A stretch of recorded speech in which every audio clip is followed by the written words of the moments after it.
1950 সালের 26শে জানুয়ারি এই ভারতবর্ষের মানুষ প্রথম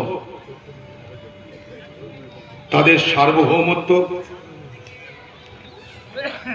তাদের স্বাধীনতা, তাদের পরিচয়, তাদের ভবিষ্যতের কর্মপন্থা, ভবিষ্যতের অগ্রগতির দস্তাবেজ ভারতবর্ষের সংবিধান ভারতবর্ষের মানুষের কাছে আজকে পেশ হয়েছে। আজ থেকে আমরা ঘোষণা করেছিলাম আমাদের দেশ স্বাধীন, সার্বভৌম, ধর্মনিরপেক্ষ, গণতান্ত্রিক এবং প্রজাতান্ত্রিক দেশ। আমরা সমাজবাদী, সমাজতান্ত্রিক নীতি মেনে চলি, সকলের সমান অধিকারে বিশ্বাস করি, সকলের সমান সুযোগে বিশ্বাস করি, সকলের সমান ন্যায় মেনে চলি। এই জাতীয় পতাকার ইতিহাস আরেকটু এগিয়ে আমরা নিয়ে যেতে পারি 1929 সাল। 1929 সালের 31শে ডিসেম্বর আজকের যেখানে লাহোর, যা পাকিস্তানের মধ্যে পড়ে, সেই লাহোরে রবি নদীর তীরে কংগ্রেস দল প্রথম অধিবেশন করে সিদ্ধান্ত নিয়েছিল যে ব্রিটিশ, তোমাকে ভারতবর্ষ থেকে চলে যেতে হবে, কারণ আমরা ভারতবর্ষের মানুষ পূর্ণ স্বরাজের দাবি করছি। পূর্ণ স্বরাজ, কমপ্লিট ইন্ডিপেন্ডেন্স, পূর্ণ স্বরাজের দাবি আমরা করেছিলাম জওহরলাল নেহরুর নেতৃত্বে 1929 সালের 31শে ডিসেম্বর। আজকের লাহোর, যেটা পাকিস্তানের একটি অংশ, সেই লাহোরে যখন তা ভারতবর্ষের মধ্যে ছিল, সেদিনই সিদ্ধান্ত হলো যে আমরা 1930 সালের 26শে জানুয়ারি আমরা আমাদের স্বাধীনতার দিন ঘোষণা করে দেব। আমাদের সংবিধান রচনা করে আমরা ঘোষণা করে দেব, আমাদের পতাকা উত্তোলন করে ঘোষণা করে দেব যে এই ভারতের আগামী দিনের মালিক হবে শুধুমাত্র ভারতীয়। তাই 1930 সালের 26শে জানুয়ারি সেই দিনটিকে স্মরণে রেখে, যেহেতু সেই দিন প্রথম আমাদের এই তিরঙ্গা পতাকার উত্তোলন হয়েছিল, পূর্ণ স্বরাজের আহ্বান জানানো হয়েছিল, সেই পূর্ণ স্বরাজের দিনটাকে স্মরণে রেখে এবং সেই পতাকা উত্তোলনকে ঐতিহাসিকভাবে সুপ্রতিষ্ঠিত করার লক্ষ্যে স্বাধীনতার পর যখন 1950 সালে আমরা ভারতবর্ষের সংবিধানকে নিয়ে এলাম ভারতবর্ষের মানুষের জন্য, তখন এই 26শে জানুয়ারি দিনটাকে তাদের প্রতি, তাদের উদ্যোগকে, তাদের স্মৃতিকে, তাদের প্রচেষ্টাকে সম্মান জানিয়ে 1950 সালের 26শে জানুয়ারিকে আমরা প্রজাতান্ত্রিক দিবস হিসাবে ঘোষণা করলাম। তাই আজ প্রজাতন্ত্র ঘোষিত হয়েছিল পৃথিবীর বুকে এই ভারতবর্ষ থেকে। আজ থেকে আমরা বলে দিয়েছিলাম যা কিছু ভারতবর্ষের ভালো মন্দ তার দেখবার, বোঝার, ভাববার দায়িত্ব আর কারো নেই, শুধুমাত্র ভারতীয়। এবং সেই ভারতীয়রা এই দায়িত্ব পালন করবে কি করে? কোনো রাজা, উজির, নবাবের ইচ্ছায়, অনিচ্ছায় নয়, কোনো শক্তিশালী পুরুষের, মহিলার ইচ্ছায়, অনিচ্ছায় নয়।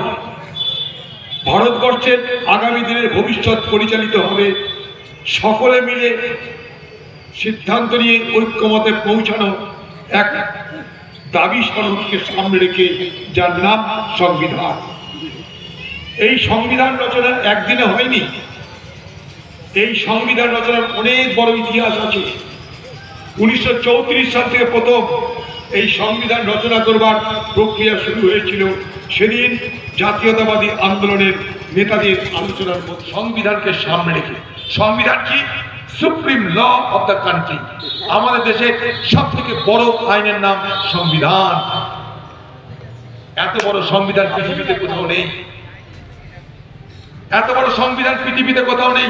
লিখিত আকারে এই সংবিধান আমরা তৈরি করেছিলাম এবং সেদিন যে কাজটা সঠিক হয়েছিল তার প্রমাণ আজও ৭৫ বছর পর ভারতবর্ষকে আমরা অটুট অক্ষত রাখতে পেরেছি, এত অপচেষ্টা সত্ত্বেও।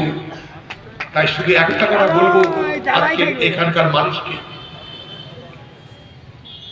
পাশের দেশ বাংলাদেশ তাকিয়ে দেখুন, গণতন্ত্র না থাকলে কি হয়, দেশের প্রধানমন্ত্রীকে পালাতে হয় দেশ ছেড়ে।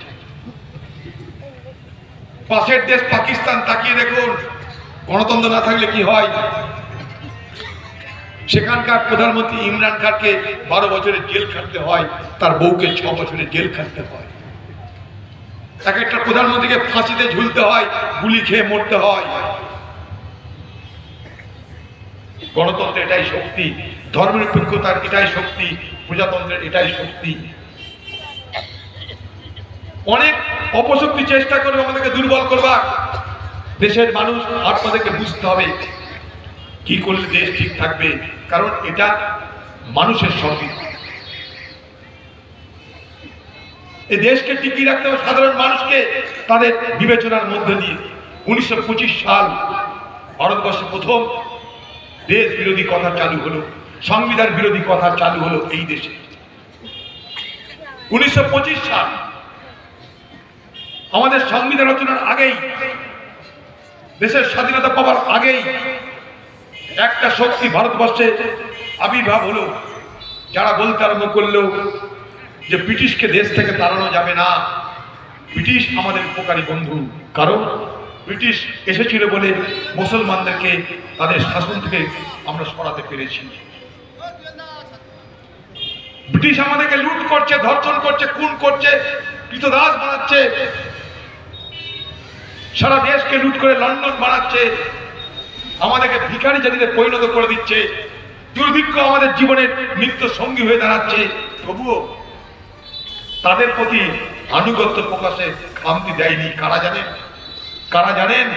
আজকে যারা ভারতবর্ষের ক্ষমতায় বিজেপি পার্টি, তাদের পূর্বসূরি RSS। সেদিন যখন ভারতবর্ষের কংগ্রেসের নেতৃত্ব, মহাত্মা গান্ধীর নেতৃত্বে বলছে ব্রিটিশকে, ব্রিটিশ তুমি ভারত ছেড়ে চলে যাও, কুইট ইন্ডিয়া মুভমেন্ট, ভারত ছাড়ো আন্দোলন, তখন এই বিজেপির যারা পূর্বসূরি, হিন্দু মহাসভা, বিশ্ব হিন্দু পরিষদ, তারা ভারতবর্ষের যুবকদের বলছে, ওহে হিন্দু যুবক, তোমরা দলে দলে ব্রিটিশের সেনাবাহিনীতে যোগদান করো। ব্রিটিশকে দুর্বল করা চলবে না, ব্রিটিশকে বাঁচিয়ে রাখতে হবে, ব্রিটিশকে শক্তিশালী করতে হবে। এরাই আজকে ক্ষমতায়। ভারতবর্ষ স্বাধীন হলো, এই ভারতবর্ষের তেরঙ্গা পতাকার বিরোধিতা করা হলো। কি বলা হলো? আমাদের দেশে শুধু একটাই পতাকা চলবে, সেটা গেরুয়া পতাকা, বাকি কোনো পতাকাকে মানি না। দিল্লির রাজপথে পতাকাকে ছিঁড়ে পুড়িয়ে দেওয়া হলো। তাদের উত্তরসূরিরা আজকে আমাদের ক্ষমতায়।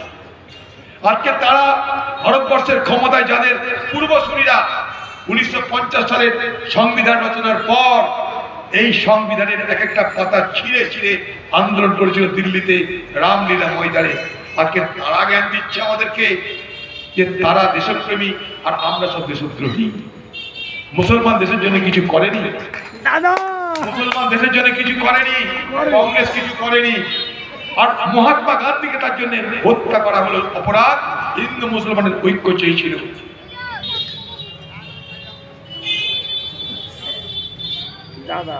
The flag is a symbol of national unity. এই পতাকা আমাদের জাতীয় ঐক্যের প্রতীক। মহাত্মা গান্ধী শুধু বলতে চেয়েছিলেন হিন্দু মুসলমানের বিভাজন চলবে না, একসঙ্গে এ দেশ করতে হিন্দু মুসলমানকে ঐক্যবদ্ধ থাকতে হবে। সেই অপরাধে নাথুরাম গডসে গুলি করে মেরে দিল। আজকে তারা জ্ঞান দিচ্ছে আমাদেরকে, আজকে তারা আমাদেরকে দেশপ্রেমের পাঠ পড়াবে। যাদের এক বিন্দু রক্ত, এক ফোঁটা ঘাম এই দেশের স্বাধীনতার জন্য ব্যবহার হয়নি, যারা ব্রিটিশের দালালি করে ব্রিটিশকে বাঁচিয়ে রাখতে চেয়েছিল, ব্রিটিশের ক্ষমতা কায়েম রাখতে চেয়েছিল, তারা আজ আমাদেরকে জ্ঞান দিবে।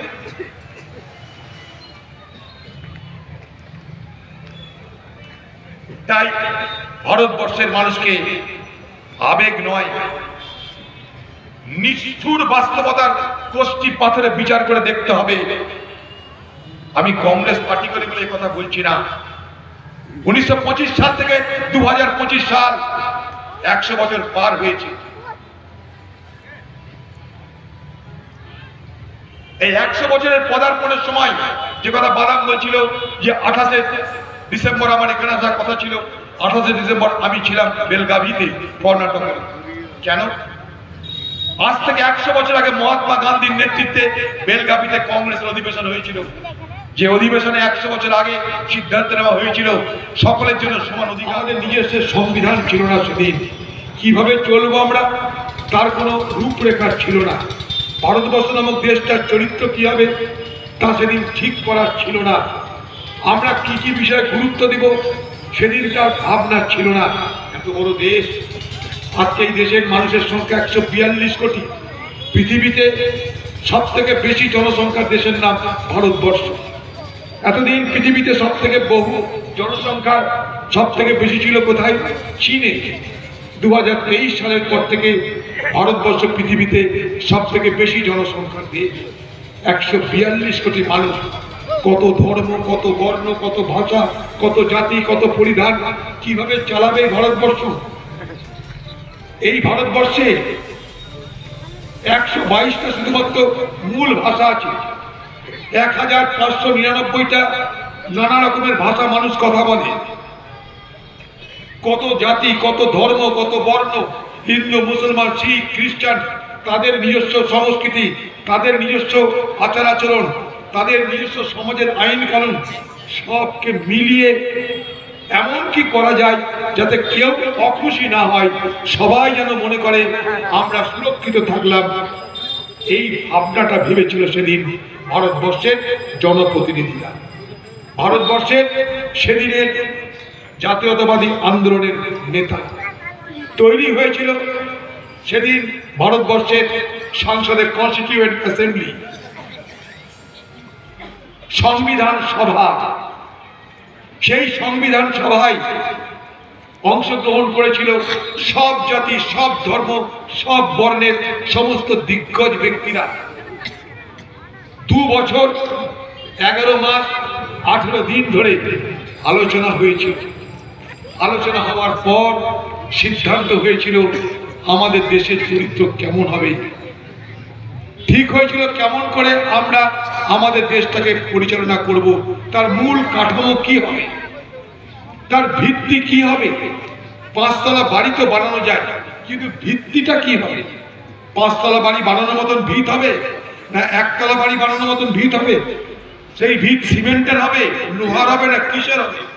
যাতে কেউ আমরা মনে না করি আমি বঞ্চিত হলাম কি সে বঞ্চিত হলো। কত বড় কঠিন কাজ বোঝার চেষ্টা করি। সেই কঠিন কাজটা ছোট্ট একটা শব্দের মধ্য দিয়ে ভারতবর্ষের সংবিধান শুরুতে আমরা ঠিক করলাম কি, we the people of India having solemnly resolved to constitute India into a sovereign socialist secular democratic republic and to secure for all its citizens equality, liberty, justice and fraternity. সেদিন আমরা কি বললাম যে আমরা ভারতবর্ষের মানুষ, আমরা সবাই মিলে ঠিক করছি, আমরা সবাই মিলে প্রতিজ্ঞা করছি, সবাই মিলে সিদ্ধান্ত নিচ্ছি যে আগামী দিনে যে ভারতবর্ষ বানাবো সেই ভারতবর্ষ কেমন হবে। সেই ভারতবর্ষ হবে সমাজতান্ত্রিক, ধর্মনিরপেক্ষ, গণতান্ত্রিক, প্রজাতন্ত্র যেখানটায় সুনিশ্চিত হবে এবং গণতান্ত্রিক ব্যবস্থার মধ্য দিয়ে, নির্বাচনের মধ্য দিয়ে জনপ্রতিনিধি হয়ে দেশ চালাবে। এই ব্যবস্থা আমরা গ্রহণ করলাম। তাই সভারিন, সার্বভৌম, আমরা আমাদের দেশের সিদ্ধান্ত নিজেরা নেব। সোশ্যালিস্ট, আমরা সমাজতন্ত্র মানব। সেকুলার, আমরা ধর্মনিরপেক্ষ থাকবো। ডেমোক্রেটিক, আমরা গণতন্ত্রে বিশ্বাস করব। এবং রিপাবলিক মানে প্রজাতন্ত্র, অর্থাৎ প্রজারা ঠিক করবে রাজা কে হবে। কি করে ঠিক করবে প্রজারা? ভোট দেওয়ার মধ্য দিয়ে। সেই ভোট দেওয়ার মধ্য দিয়ে ভারতবর্ষের রাজা মানে আজকের যারা দেশ চালায় তাদেরকে ঠিক করা হয়। এই ব্যবস্থাটা ভারতবর্ষের সংবিধানে নির্দিষ্ট করা হয়। কেন? সেখানে বলে দেওয়া হলো to secure for all it's citizen. কেন এটা করছি আমরা? আমাদের দেশের সকল মানুষের জন্য কি কি চাই? চাই ইকুয়ালিটি, সকলের অধিকার সমান, চাই লিবার্টি, সকলের স্বাধীনতা, চাই জাস্টিস, সকলের সমান বিচার, চাই ফ্র্যাটার্নিটি, সকলের ভ্রাতৃত্ব। আমার আপনার এক বিচার। আমি যদি খুন করি আমার যাবজ্জীবন, আপনি খুন করলে আপনারও যাবজ্জীবন। আমার আপনার একই পাওনা। এদেশের শিক্ষা, স্বাস্থ্য আপনিও পাবেন, আমি থাকবে না, উচ্চ নিচের ভেদাভেদ থাকবে না। এইটাকে ঠিক করতে তৈরি হলো এই ভারতবর্ষের সংবিধান। অনেকটা আইন কানুন তৈরি করা হলো। শুরুতে আমরা 395টা অনুচ্ছেদ তৈরি করলাম, এই করতে হবে, তাই করতে হবে, এইভাবে এগোতে থাকবে। একদিন এটা হয়নি। পরীক্ষা নিরীক্ষা করতে করতে করতে করতে আজ আমরা এই জায়গায় এসে পৌঁছেছি। যখন আমাদের এই দেশের স্বাধীনতা অর্জনের পর ব্রিটিশরা মুচকি এসে বলেছিল যে ভারতবর্ষের মানুষ তারা কি দেশ চালাবে, তারা অজ্ঞ, মূর্খ, জ্ঞান নাই, গম্ভীর নাই, পড়াশোনা নাই, তারা কি দেশ চালাবে। ব্রিটিশ চলে যাবার সময় ব্রিটিশের অনেক লোক মিটকি হেসে বলেছিল, ঠাট্টা করে বলেছিল, মস্করা করে বলেছিল, আবার তোমাদের আসতে হবে, তাই তোমাদের সঙ্গে আবার দেখা হবে।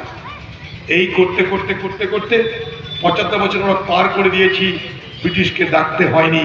এটাই ভারতবর্ষের গণতন্ত্র এবং ভারতবর্ষের প্রজাতন্ত্রের সব থেকে বড় শক্তি। আমরা এই শক্তিটাকে বাঁচিয়ে রাখতে চাই। আমাদের প্রতীক ভারতবর্ষের পতাকা। যেদিন এই জাতীয় পতাকা তেরঙ্গাকে উত্তোলন করা হয়েছিল লাহোরে, সেই পতাকাটা উত্তোলন করেছিলেন জওহরলাল নেহেরু। পতাকাকে উত্তোলন করার পর তিনি বলেছিলেন সেখানকার বক্তৃতায় যে আজ এখানে পতাকা তোলা যারা দাঁড়িয়ে আছে, all those who stand today under this flag, যারা যারা আজকে ভারতবর্ষের, যারা যারা আজকে এই পতাকার নিচে দাঁড়িয়ে আছে, তারা হিন্দু নয়, তারা মুসলমান নয়, তারা সবাই ভারতীয়। The flag does not belong to any religion or to any section of our society. অর্থাৎ এই পতাকা কোন ধর্মের জন্য নয়, এই পতাকা কোন এই পতাকা সমাজের কোন বিশেষ অংশের মানুষের জন্য নয়, এই পতাকা কাদের? ভারতবর্ষের সকলের জন্য। এই পতাকা ততদিন উড়বে, এই পতাকা ততদিন নিচে নামবে না, এই পতাকাকে ততদিন নিচে নামতে দেওয়া হবে না যতদিন এই ভারতবর্ষের একজন পুরুষ, একজন মহিলা, একজন বৃদ্ধ, একজন বৃদ্ধা, একজন শিশু বেঁচে থাকবে, ততদিন এই পতাকাকে আমরা নামতে দেব না। পতাকার রং কি হবে? গেরুয়া, সাদা, সবুজ, সবাই মিলে ঠিক করেছে। নানা রকমের পরীক্ষা নিরীক্ষার পর এই পতাকার এই চিহ্ন নির্ধারিত হয়েছে। একদিকে গেরুয়া, সাহস, উদারতার প্রতীক, আরেকদিকে সবুজ, ত্যাগ, তিতিক্ষা তার প্রতীক, মাঝে সাদা, সত্যের প্রতীক, শান্তির প্রতীক। তাকিয়ে দেখুন এই পতাকার দিকে, গেরুয়া রং হিন্দু প্রতীক, হিন্দুত্বের প্রতীক, সবুজ রং ইসলামের প্রতীক, সাদা রং শান্তির প্রতীক। এই দেখুন পতাকা। এই পতাকা নির্মাণ করতে সাহায্য করলে কে? পিগলানি বলে একজন, সে দক্ষিণ ভারতের এক মানুষ, আর সুরাইয়া তায়বজি বলে একজন মুসলিম মহিলা। তারা ডিজাইন দিয়ে এই পতাকা তৈরি করল। এই পতাকা সকলের হয়ে গেল। এই পতাকা শুধুমাত্র একটা সিম্বল নয়, এই পতাকা আমাদের সম্মান, আমাদের গৌরব, আমাদের মর্যাদার প্রতীক। আমরা অনেক রাস্তা পার হয়ে এসেছি। যখন স্বাধীন হয়েছিলাম আমরা, এদেশের মানুষের দুবেলা খাবার ছিল না। 30 মিলিয়ন টন খাদ্য উৎপাদন হতো ভারতবর্ষে, সবারই পেট ভরতো না। আজ আমরা উৎপাদন করছি 300 কোটি টনের উপর। তখন আমাদের উৎপাদন ছিল 3 কোটি টন। আজ আমরা শুধু খাদ্যে স্বয়ংসম্পূর্ণ যে তাই নয়, আমরা আমাদের দেশের খাদ্য বাইরে আমরা বাণিজ্যে রপ্তানি করছি। এই নবগ্রামে কত ধান হয় আপনারা জানেন, ধানের দেশ নবগ্রাম। একদিন এখানে এত ধান হতো না, এত খাবার থাকতো না, এত খাবার ছিল না। 3 বার করে ফসল হয় সবুজ বিপ্লবের হাত ধরে। এইভাবে দেশ এগিয়েছে, আজ আমরা খাদ্যে স্বয়ংসম্পূর্ণ হয়েছি। যখন আমাদের দেশ স্বাধীন হয়েছিল খাবার ছিল না আমাদের পেটে, অপুষ্টি, ক্ষুধা, রোগ, গরিবি, জর্জরিত অবস্থায় ছিলাম আমরা। শিক্ষা ছিল না, স্বাস্থ্য ছিল না, পকেটে পয়সা ছিল না। ব্রিটিশ আমাদেরকে লুট করে সব নিয়ে চলে গেছে। সব মানুষের এই ভোট দেওয়ার অধিকার ছিল না, যেটা আমরা নিশ্চিন্ত করেছিলাম আমাদের সংবিধানের মাধ্যমে।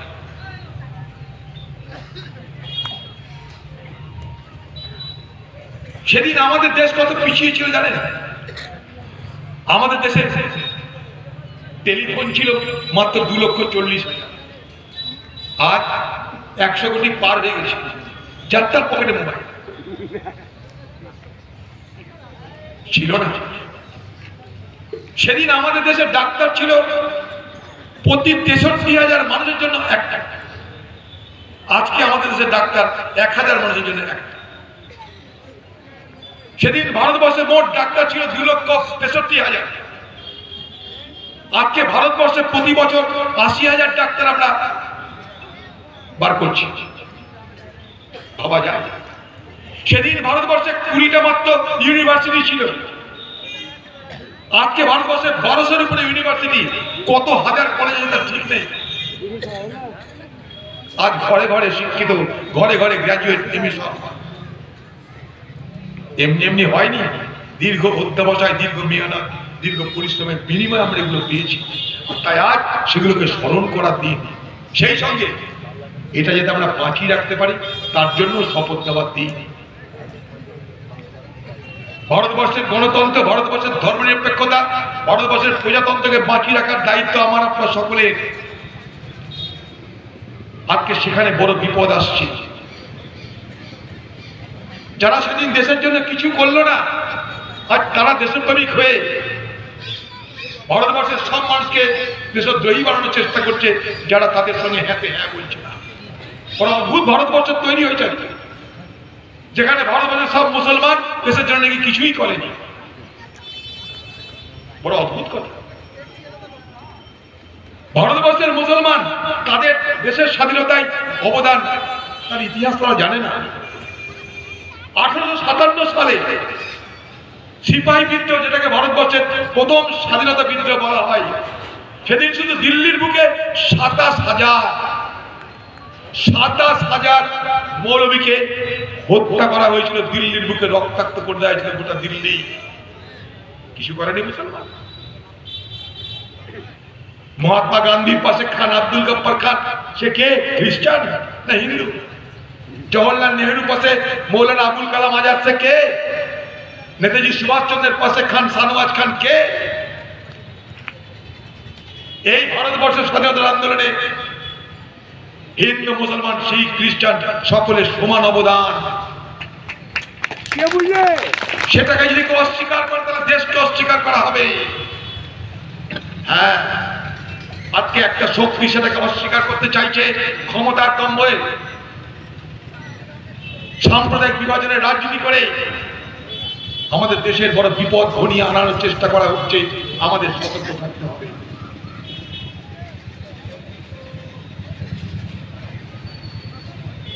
আজ ভারতবর্ষের এক নতুন সংকট তৈরি হয়েছে। সেই সংকটের কথা অতীতে বিবেচনা করে আমরা সংবিধানটা রচনা করেছিলাম। সংবিধান রচনার সময় যারা রচনা করেছিল তারা ভবিষ্যতের ভারতবর্ষের কথা মাথায় রেখেই রচনা করেছিল।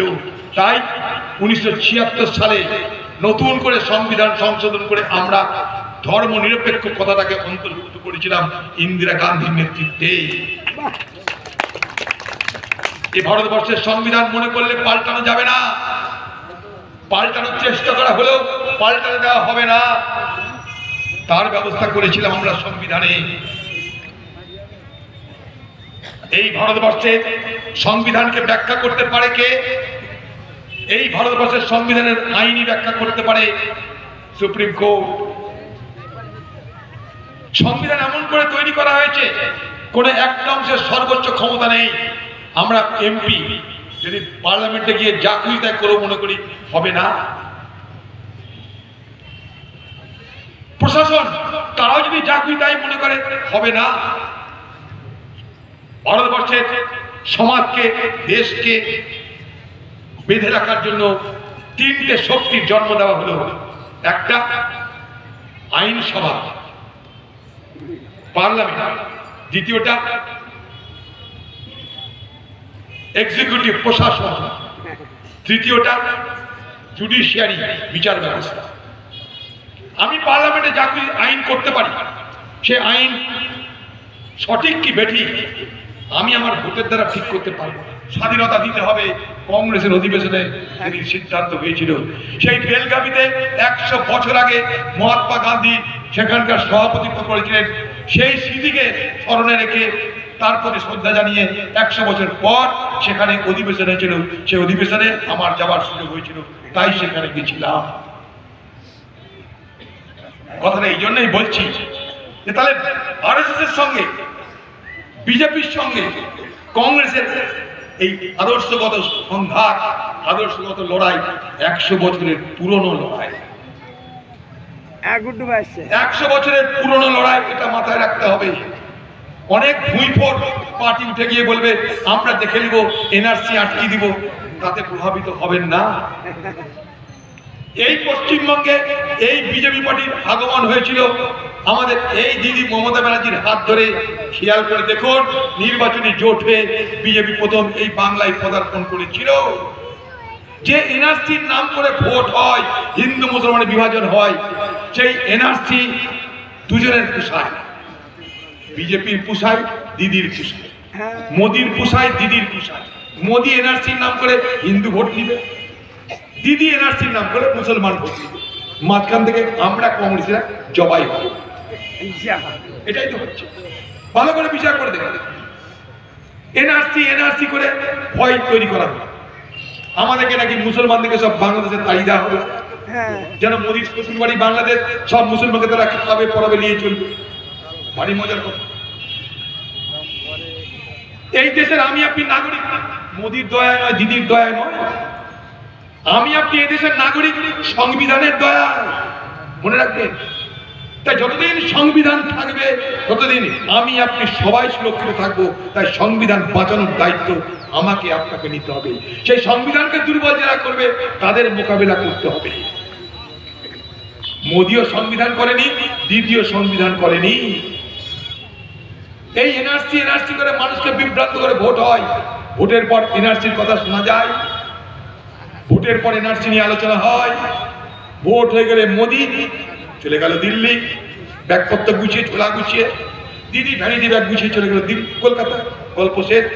আবার এনআরসি আসবে, ভোট আসুক, আবার এনআরসি আসবে। ফজরের নামাজ শেষ করে এনআরসি নিয়ে দিদি বাজারে নেমে পড়বে। এ মুসলমান আমার সঙ্গে থাকো, এনআরসি আসবে, তোমাকে ঠেকাবে, বিভ্রান্ত হবে। এগুলো সব নির্বাচনের হাতিয়ার। ভারতবর্ষে যদি এনআরসি সব সমস্যার সমাধান করতো, আর বিজেপি যদি প্রকৃতই মনে করতো এনআরসি করতে চাই, তাহলে বিজেপি শাসিত একটা রাজ্যে এনআরসি হয় না কেন? আসামে এনআরসি 1951 সালের একটা আইন অনুযায়ী সেই এনআরসি বিজেপি আসামে বন্ধ করে দিয়েছে। কেন?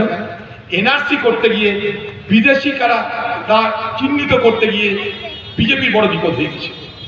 19 লাখ লোককে বিদেশি চিহ্নিতকরণ করা হয়েছে, তার মধ্যে 14 লক্ষ হিন্দু, 5 লাখ মুসলমান। কার পক্ষে যাবে? 14 লাখ হিন্দু বেড়ে গেছে, বিজেপি এনআরসি বন্ধ করে দিয়েছে। কিন্তু এনআরসি বন্ধ হয়নি কোথায়? পশ্চিমবঙ্গে। কারণ এখানে দিদি আছে, ওখানে মোদি এনআরসি নিয়ে যাচ্ছি। দিদি বলবে আমি আছি, এনআরসি ঠেকাচ্ছি। মোদি হিন্দু ভোট নিবে, দিদি মুসলমান ভোট নিবে। এই গল্পের মধ্যে দয়া করে পড়বেন না। আমার আপনার নাগরিকত্ব কোনো মামু কেড়ে নিতে পারে না, কোনো মামুর মামু কেড়ে নিতে পারে না আমার আপনার নাগরিকত্ব। একটা মুসলমানকে বিজেপি বাংলাদেশ পার্টিকে দেখাতে পারবে? একটা মুসলমান চ্যালেঞ্জ করছে বিজেপি, একটা মুসলমানকে বাংলাদেশ পার্টি দেখাতে। পার্লামেন্টে দাঁড়িয়ে আমি অধীর চৌধুরী অমিত শাহকে সামনাসামনি বলেছিলাম 10 হাত ধরে দাঁড়িয়ে, 10 হাত ধরে দাঁড়িয়ে পার্লামেন্টে আমি অধীর চৌধুরী অমিত শাহকে বলেছিলাম, শুনে রাখো অমিত শাহ, আমার নাম অধীর রঞ্জন চৌধুরী, আমার বাপ আমার মা সব বাংলাদেশের চট্টগ্রামের বাসিন্দা, আমি প্রকৃত অর্থে বাংলাদেশি। তোমার যদি বাপের ক্ষমতা থেকে আমাকে তাড়িয়ে দেবে, তারপর তোমরা বাকি লোককে নিয়ে যাবা।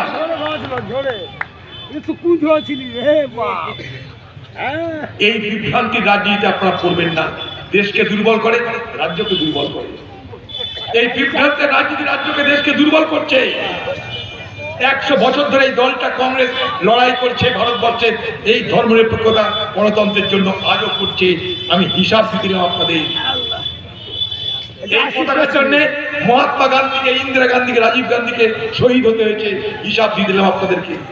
আজ বিভাজনের রাজনীতিতে আপনারা বিভ্রান্ত হবেন না। অজিত দাদা, বাদাম ভাই, দেশের রাজকুমার ভাই, একটা ভদ্রলোক লিখেছিলেন, ऐसा कोई मिसाल जमाने में पाई हो जहां हिंदू की घर जलाने, जहां हिंदू की घर और हिंदू की घर में आग खुदा ने लगाई हो। পৃথিবীতে এমন কোনো উদাহরণ আছে যেখানে হিন্দুর বাড়িতে খুদা এসে আগুন লাগিয়েছে? या कोई मुसलमान की बस्ती यारो राम जी ने जलाई हो, अथवा मुसलमानদের কোন বস্তি রাম এসে আগুন লাগিয়েছে, প্রভু রাম যাদেরকে জয় শ্রীরাম বলা হয়, জয় শ্রীরাম এসে আগুন লাগাচ্ছে, আছে না? या गुरु नानक सिर्फ सिखों को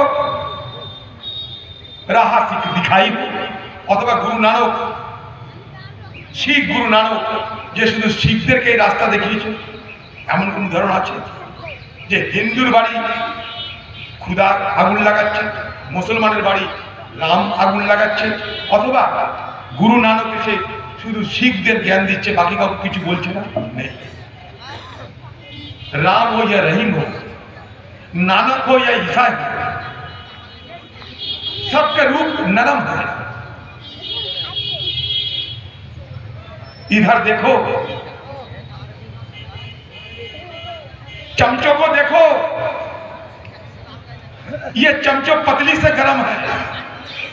অর্থাৎ গুরু নানক বলো, রাম বলো, খোদা বলো, যিশু বলো, তারা সব ভালো কথা বলেছে, মানুষের কথা বলেছে।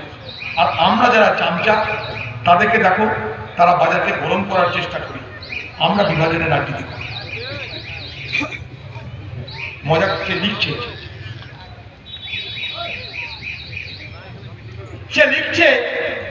नफरतों की असर देखो, जानवरों को भी बंटवारा हो गए हैं, गाय हिंदू हो गए और बकरी मुसलमान हो गए। घृणा तार प्रभाव देखो, घृणार प्रभावे की होच्छे, जंतु जानवर सेও भाग হয়ে যাচ্ছে, गाय हिंदू हो जाच्छे और बकरी मुसलमान हो जाच्छे। ये देखकर मेवात काफी हैरान हो चुके हैं। उनको ये लगते हैं कभी नारियल ना हिंदू और खजूर मुसलमान बन जाए। অর্থাৎ এই দেখে একজন হয়রান হয়ে ভাবছে আগামী দিনে নারকেল হিন্দু আর খেজুর মুসলমান হয়ে যাবে না। अच्छा ऐसा ना हो कभी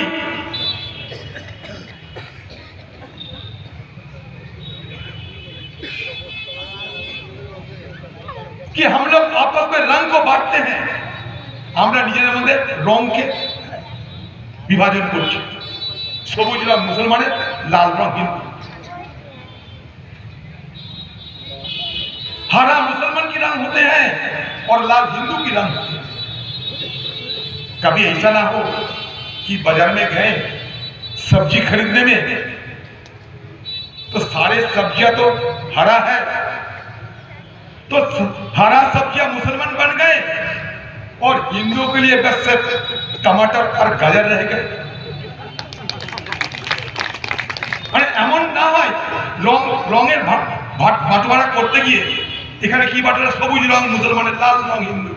এমন না হয় বাজারে গেলাম সবজি তো সব সবুজ, তাহলে সবজি মুসলমানের হয়ে গেল আর হিন্দু কি খাবে?